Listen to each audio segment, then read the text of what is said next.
The 2024 winner of the Eurovision contest recently posted a letter stating that he's now going to be returning his 2024 Eurovision award over Israel being included in the upcoming contest. He posted this amid many other countries ditching Eurovision, including Iceland announcing it yesterday as well. On social media, he posted, "Last year I won Eurovision and it was and with it I was awarded the trophy.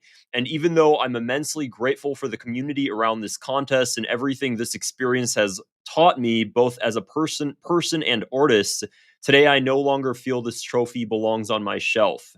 Eurovision says it stands with unity, inclusion, and dignity for all. Those values made this contest meaningful for me. But Israel's continued participation during what the UN's Independent International Commission of Inquiry has concluded to be a genocide shows a clear conflict between those ideals and the decision made by the EBU.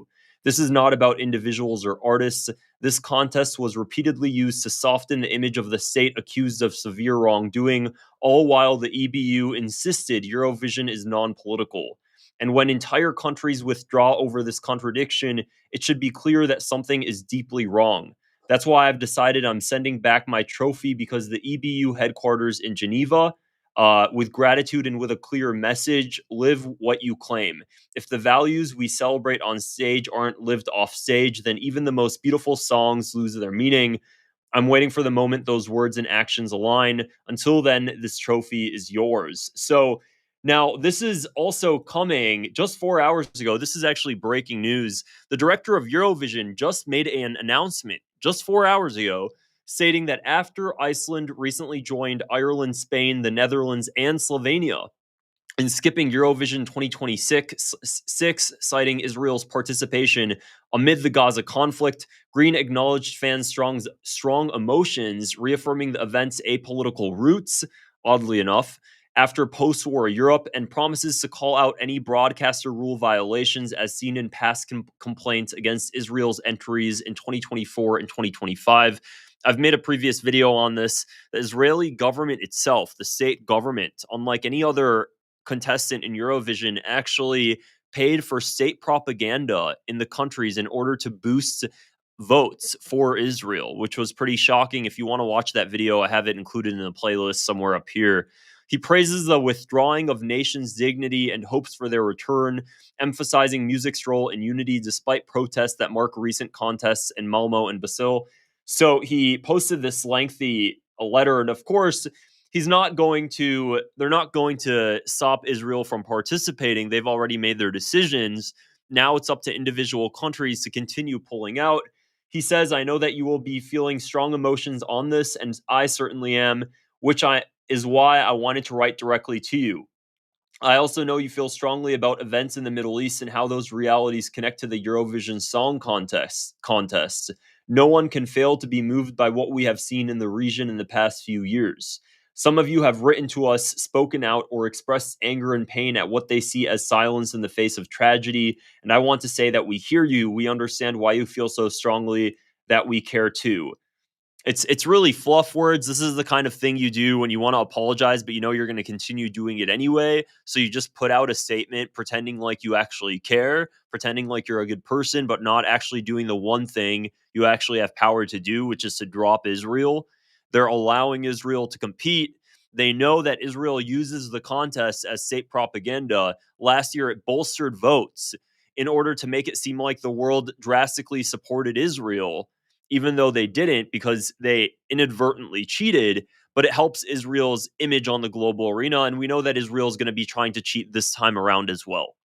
Okay. The Eurovision Song Contest was born 70 years ago in a divided and fractured Europe as a symbol of unity, peace, and hope through music.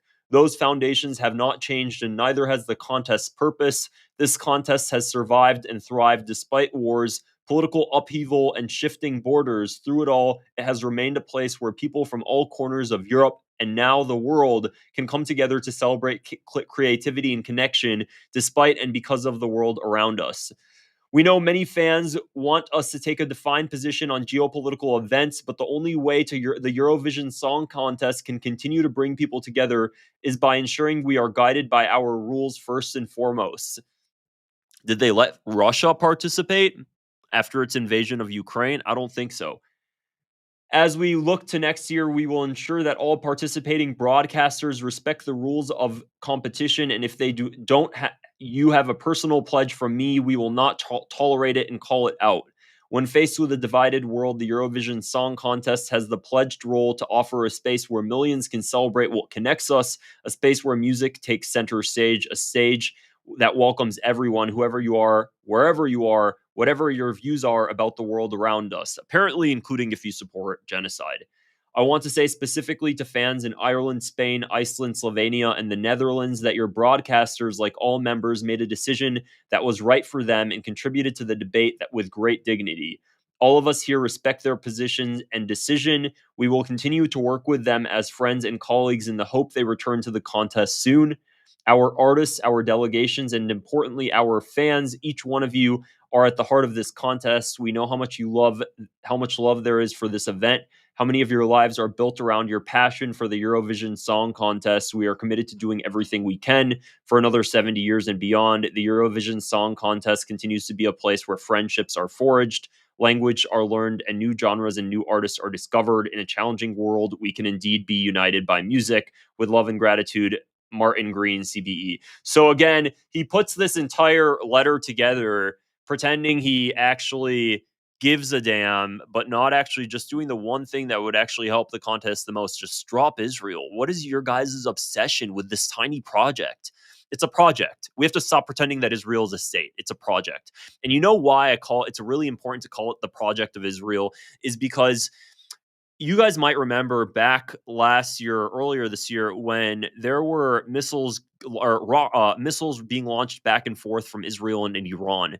And I remember distinctly because this was really a eye-opening moment for me when all of a sudden I saw American and British warships go close to the border of Israel, and they went towards Israeli waters, and it was the first time I saw these massive warships come in from the biggest global superpowers, some of the strongest militaries in the world. The United States, a huge warship, and Britain brings in their warship, and it made me realize, wow, this really is a project. This country can't defend itself.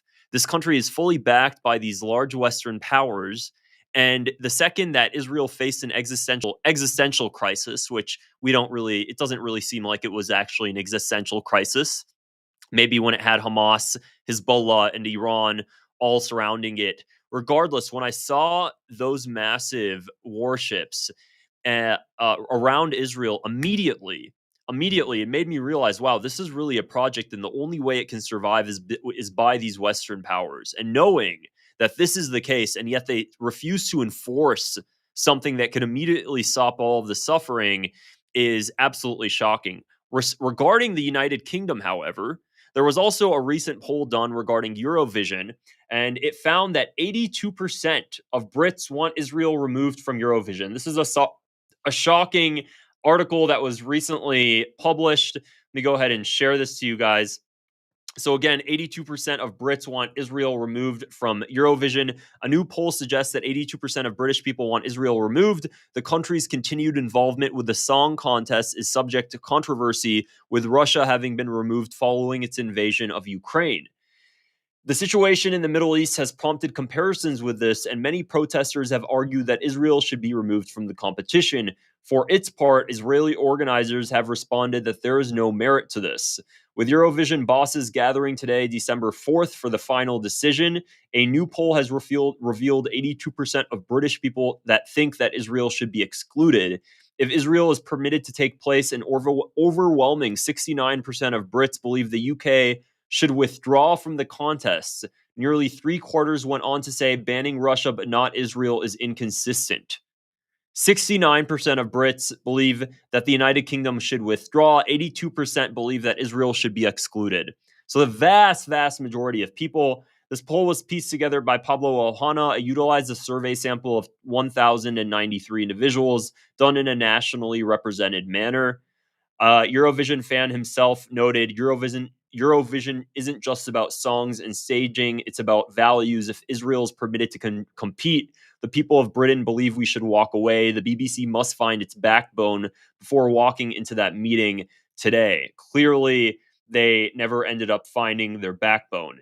Here's another article, or here's another thread on X regarding Iceland withdrawing from the 2026 Eurovision contest. Again, this was news that came out yesterday that Iceland withdrew. The State of Palestine X account, their official account, stated, "Be like the countries that withdrew, don't normalize genocide and apartheid." Incredibly embarrassing for a 70th year anniversary, by the way. It is a 70th year anniversary. I think that is what's the cherry on top of all of this. Iceland, Ireland, Netherlands, Slovenia, and Spain. Pretty shocking. And I hope another country drops out. I hope more countries drop out. I hope a big one drops out. I hope France, Germany, absolutely not. But it would be amazing to see just one more country at least join them in the ranks to really make a statement here that Israel's not even a European country. It's backed by European it's backed by European countries. It's not even in the European continent. Why is that country involved? What is the point?